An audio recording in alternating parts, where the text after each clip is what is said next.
Board exam के अंदर important है भाई, ये क्वेश्चन 3 नंबर में आता है 12th क्लास के अंदर। लिख लिया बेटा। देखो भाई क्या हमारा मैकेनिज्म ऑफ एलोजिनेशन, क्या होता है मैकेनिज्म ऑफ एलोजिनेशन। जब हम वैसे रिएक्शन पढ़ते हैं बेटा एलोजिनेशन की, बेंजीन के साथ में किसकी प्रिपरेशन करी थी हमने, हेलो एरिन्स की प्रिपरेशन करी थी। तो उसमें हमारा सबसे पहला मेथड था 12th वालों का न्यूक्लियर हेलोजिनेशन। क्या था सबसे पहला, न्यूक्लियर हेलोजिनेशन। मतलब उसमें क्या होता था, डायरेक्ट हम बेंजीन रिंग के अंदर, बेंजीन रिंग का क्या फार्मूला भाई, C6H6, X2 डालते थे, इसको मैं ऐसे लिख लेता हूँ XX, H6 को मैं H5H ऐसे लिख लेता हूँ। तो यहाँ पर समझाने के लिए हम रिएक्शन को क्या कर देते थे, HX निकल गया और क्या बन गया हमारा C6H5X और प्लस में क्या निकल गया HX। ये हमारा क्या बन गया, हेलो एरिन। अब हेलो का मतलब क्या है भाई, कोई भी हेलोजन हो, जैसे अगर मैं यहाँ पे क्लोरीन ले लूँगा तो क्या बन जाएगा, क्लोरोबेंजीन। ब्रोमीन है तो मान लिया ब्रोमोबेंजीन। ठीक है, इस प्रकार से हम इसको समझने के लिए ऐसे बता देते थे, लेकिन एक्चुअल में जो मैकेनिज्म है वो ऐसा नहीं है। तो यहाँ पर हम डिस्कस करने वाले हैं किसको, मैकेनिज्म ऑफ हेलोजिनेशन को। बोर्ड एग्जाम के अंदर इम्पोर्टेंट है भाई, ये क्वेश्चन 3 नंबर में आता है 12th क्लास के अंदर। चाहे हरियाणा बोर्ड है, चाहे CBSE बोर्ड है, या और भी कोई बोर्ड है जहाँ पर एलो लेकिन हेलो अरीन हमारी यूनिट के अंदर, हमारे सिलेबस के अंदर जहाँ पे भी ये यूनिट है वहाँ पर ये क्वेश्चन मोस्टली पूछा जाता है। तो इसके अंदर हमारे 3 स्टेप्स जैसे कि आपको दिखाई दे रहे होंगे। सबसे पहला स्टेप क्या होगा, generation of electrophile. Second step हमारा फॉर्मेशन ऑफ सिग्मा कॉम्प्लेक्स और थर्ड हमारा लॉस ऑफ प्रोटॉन। सबसे पहले स्टेप के अंदर बेंजीन का कोई काम नहीं है। यहाँ पर ये जो हमने रिएजेंट डाला है, कैटालिस्ट डाला है अनहाइड्रस AlCl3। यहाँ पे वर्ड है भाई अनहाइड्रस, मतलब ये किस फॉर्म में होगा, ड्राई स्टेट के अंदर हमने AlCl3 लेना है। अगर आप अनहाइड्रस की जगह पे वेट या एक्वस थोड़ा बहुत भी उसमें होगा तो ये रिएक्शन प्रोसीड नहीं करेगी। तो इसलिए यहाँ पर ये लिखना जरूरी है कि ये AlCl3 या फिर FeCl3 हमारा कैसा है, अनहाइड्रस है। तो फर्स्ट स्टेप के अंदर हमारा क्या जनरेट होगा भाई, इलेक्ट्रोफाइल। इलेक्ट्रोफाइल को हम किससे डिनोट करते हैं भाई, E पॉजिटिव से, या फिर क्या बता रखा है मैंने, जिसके पास कितने इलेक्ट्रॉन होंगे, 6 इलेक्ट्रॉन। जैसे AlCl3 हो गया, FeCl3 हो गया, BF3 हो गया, ये सारे के सारे कैसे इलेक्ट्रोफाइल है, न्यूट्रल इलेक्ट्रोफाइल है। इलेक्ट्रोफाइल 2 तरह के पढ़े ना हमने, पॉजिटिव और न्यूट्रल। पॉजिटिव इलेक्ट्रोफाइल जैसे Cl पॉजिटिव है, क्लोरीन कितना होता है, 17 होता है, 2 8 और 7। लेकिन Cl पॉजिटिव का मतलब क्या है, 1 इलेक्ट्रॉन चला गया, 2 8 और 6, तो इस कंडीशन को सेटिस्फाई कर रहा है। तो ये कौन सा इलेक्ट्रोफाइल हो गया, पॉजिटिव इलेक्ट्रोफाइल।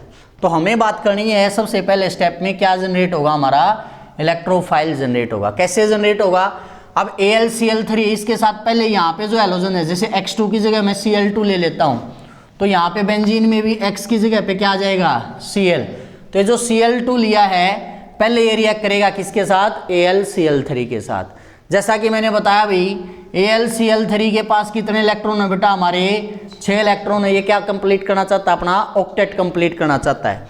तो ये Cl2 के साथ ऐसे रिएक्ट करेगा कि इसमें से एक Cl इसके साथ आ जाए और जो इलेक्ट्रॉन उसको अपने साथ ले आए। तो इसके ऊपर कौन सा चार्ज, पार्शियल नेगेटिव, इसके ऊपर चार्ज पार्शियल पॉजिटिव। तो ये Cl नेगेटिव इसके साथ जुड़ेगा, Cl3 तो पहले था, एक Cl और आ गया, क्या बन गया हमारा AlCl4 नेगेटिव। और साथ में इसके हम पार्शियली अटैच दिखा रहे हैं यहाँ पर, ये जो हमारा Cl पॉजिटिव है।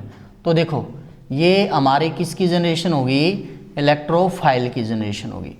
फर्स्ट स्टेप हमारा यही है। चाहे आप यहाँ बेंजीन की कितनी अमाउंट ले लो, हेलोजन कितना ही ले लो, लेकिन जब तक आप क्या नहीं डालोगे उसके अंदर है अनहाइड्रस AlCl3 रिएक्शन प्रोसीड नहीं करेगी। दैट्स वाई फर्स्ट स्टेप के अंदर हमारा क्या जनरेट किया हमने, इलेक्ट्रोफाइल। अब सेकंड स्टेप में क्या होगा, फॉर्मेशन ऑफ सिग्मा कॉम्प्लेक्स। अब ये सिग्मा कॉम्प्लेक्स क्या है, बेसिकली जो इलेक्ट्रोफाइल जनरेट हुआ है, मैंने अभी बताया Cl पॉजिटिव के पास 6 इलेक्ट्रॉन है, इसको भी तो कितने पूरे करने हैं अपने, 8 पूरे करने हैं। इसको भी अपना ऑक्टेट क्या करना है, कंप्लीट करना है। तो अब इसको इलेक्ट्रॉन यहां से तो मिलने से रहे, यहां से तो ये Cl ले जा चुका है इलेक्ट्रॉन को, तो अब इसको किसके पास जाना पड़ेगा, बेंजीन के पास जाना पड़ेगा। क्योंकि हमें पता है बेंजीन के पास पाई बॉन्ड है तो वो इससे क्या ले सकता है, इलेक्ट्रॉन ले सकता है, और ये इसके साथ सिग्मा बॉन्ड बनाएगा, इसलिए इसको क्या बोल दिया है, फॉर्मेशन ऑफ सिग्मा कॉम्प्लेक्स। तो Cl पॉजिटिव को इलेक्ट्रॉन चाहिए थे, ये 2 इलेक्ट्रॉन यहाँ पे इस Cl के साथ ये अटैच होगा, 6 इसके पास थे, 2 इलेक्ट्रॉन इसको यहाँ से मिल गए, तो बॉन्ड बन गया Cl के साथ, क्या बन गया हमारा, Cl। 8 इलेक्ट्रॉन हो गए Cl के पास। अब हमें पता है बेंजीन में फार्मूला C6H6 होता है, तो हर जगह हाइड्रोजन है, तो मैंने इसके साथ जहाँ अटैक हुआ है वहाँ पे साथ वाली हाइड्रोजन को भी दिखा दिया है। इस बॉन्ड के अंदर 1 इलेक्ट्रॉन इस कार्बन का था, 1 इलेक्ट्रॉन इस कार्बन का था। अब यहाँ पे Cl ने दोनों इलेक्ट्रॉन को ले लिया, तो इस Cl के ऊपर कौन सा चार्ज आ गया, पॉजिटिव चार्ज है, क्योंकि इस कार्बन ने इलेक्ट्रॉन क्या कर दिया, इसको डोनेट कर दिया। तो जो डोनेट करेगा उसके ऊपर कौन सा चार्ज आएगा बेटा, पॉजिटिव चार्ज आएगा। तो यहाँ से हमारा क्या हो गया, ये सिग्मा कॉम्प्लेक्स बन गया। अब हमने बेंजीन के अंदर रेजोनेंस भी पढ़ी है अभी, शिफ्टिंग ऑफ पाई बॉन्ड। अब कार्बन अपने ऊपर कौन सा चार्ज नहीं रखना चाहता, ना पॉजिटिव ना नेगेटिव। हमने दोनों ही केस डिस्कस कर चुके हैं पहले, पॉजिटिव हो चाहे नेगेटिव हो, शिफ्टिंग होगी पाई बॉन्ड की। तो इस पॉजिटिव को कंपनसेट करने के लिए नेक्स्ट वाला जो डबल बॉन्ड है वो शिफ्ट करेगा। शिफ्ट करेगा तो इस बॉन्ड के अंदर 1 इलेक्ट्रॉन इसका है, 1 इसका है। अब जब यहाँ पे बॉन्ड बनेगा तो इस कार्बन के पास तो अब भी अपना इलेक्ट्रॉन है, इलेक्ट्रॉन किसने दिया है, इस वाले कार्बन ने दिया। तो इस कार्बन के ऊपर अगली स्ट्रक्चर में हमने क्या दिखा दिया, पॉजिटिव चार्ज। नेक्स्ट स्ट्रक्चर में फिर से इसको कंपनसेट करने के लिए मूव करेगा, ये मूव करेगा तो अभी इस वाले कार्बन के ऊपर कौन सा चार्ज आ गया, पॉजिटिव। अब पॉजिटिव चार्ज यहाँ से लेकर यहाँ तक डिस्ट्रीब्यूट हुआ, इससे आगे तो जा नहीं सकता क्योंकि पाई बॉन्ड है नहीं, सिग्मा कॉम्प्लेक्स बन चुका है। तो हमने इन तीनों की रेजोनेंस हाइब्रिड बना दी।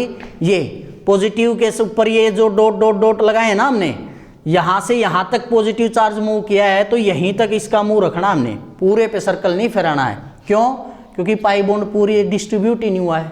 हो गया। लास्ट स्टेप क्या होगा, लॉस ऑफ ए प्रोटॉन। जैसे ये बनेगा यहाँ से H पॉजिटिव निकल जाएगा, H पॉजिटिव यहाँ से, Cl नेगेटिव यहाँ से, क्योंकि H पॉजिटिव को इलेक्ट्रॉन चाहिए, यहाँ से Cl नेगेटिव, तो H और पॉजिटिव Cl नेगेटिव क्या निकल गया, HCl। Cl निकलते ये वापिस ये किस फॉर्म में आ गया, AlCl3 की फॉर्म में। ये शिफ्ट करते H पॉजिटिव है, इस बॉन्ड को यहीं छोड़ गया, तो यहाँ पे क्या आ गया, डबल बॉन्ड। तो देखो वापिस से हमारे तीनों double bond as it is आ गए, और यहाँ पे कौन आ गया, Cl, प्लस में कौन निकल गया, HCl, और जो AlCl3 कैटालिस्ट वो फिर से रीजनरेट होगा, फिर से फर्स्ट स्टेप में जाएगा, नए क्लोरीन के मॉलिक्यूल के साथ रिएक्ट करके इलेक्ट्रोफाइल बनाएगा, वो इलेक्ट्रोफाइल फिर से क्या बनाएगा, अपना सिग्मा कॉम्प्लेक्स बनाएगा, और लास्ट में आकर के हमारा लॉस ऑफ प्रोटॉन से फिर से हमारा क्या बन जाएगा, क्लोरोबेंजीन। क्लियर है, यहाँ तक क्लियर है बेटा सबको?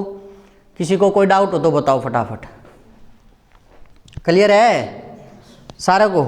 चलिए कर दो इसको इरेज। चलो बेटा, ये था हमारा आज का एक मात्र टॉपिक जो तुम्हारा एग्जाम के अंदर आ सकता था, और तुम वहाँ बैठे बैठे बोल सको थे कि सर नहीं हो तो कराया ही नहीं। ठीक है, तो आज यो टॉपिक भी तारा लास्ट छोड़ रखा था, ये थोड़ा सा आज करवा दिया है। ठीक है, ताकि 11th वालों का भी तुम्हारे साथ ये कवर हो जाए।